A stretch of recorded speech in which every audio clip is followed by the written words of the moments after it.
কি অবস্থা? কিসের কি অবস্থা? রান্না বান্নার রান্না বান্না আমি আমি তোমাকে হেল্প করি বলে কি তুমি আমাকে জিজ্ঞেস করবা যে এই একদিনের কাজের বুয়া আবার হেল্প করি মানে আমাদের একদিনের কাজের বুয়া আমাদের ওকে বাসায় কোনো সমস্যা নেই, কাজের বুয়া যেহেতু আমি এটার পারিশ্রমিক কিন্তু নিব। পারিশ্রমিক তাহলে আগে আমার পারিশ্রমিক দিয়া না ওই যে আমি যে খাওয়াইতেছি মাস পড়াইতেছি।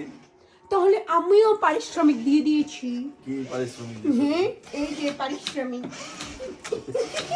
তোমার পারিশ্রমিক আমি অনেক আগেই দিয়ে দিয়েছি তোমার গুড্ডুকে, বুঝছো? এটা হচ্ছে আমাদের একদিনের কাজের বুয়া। সরি, আচ্ছা মেয়েদেরকে তো বুয়া বলে, ছেলেদেরকে কি বলে? রাজা। না একদিনের কাজের ছেলে, একদিনের অকান্ন ছেলে, ঘরে থেকে কাজ বাড়ায়, কাজ তো আর কমায় না। কি শুনবে? আপনি রানী আর উনি রাজা আর আপনি? আর আমি রাজা রাজপুত্র। রাজপুত্র। ওরে আমার রাজপুত্র রে, আমার একটা রাজপুত্র আসছে। বাবারে কিছু বললেই ওনার গায়ে লেগে যায়। এই যে আমাদের একদিনের কাজের আকাশমা ছেলে। হ্যাঁ থালা বাসন দাও। তাড়াতাড়ি রান্না শেষ করে খাবার নিয়ে। ঠিক আছে, ওকে, তুমি থালা বাসন দাও। আজকে সব কাজ তোমার হাতে, তোমার দায়িত্বে ছেড়ে দিলাম আমি।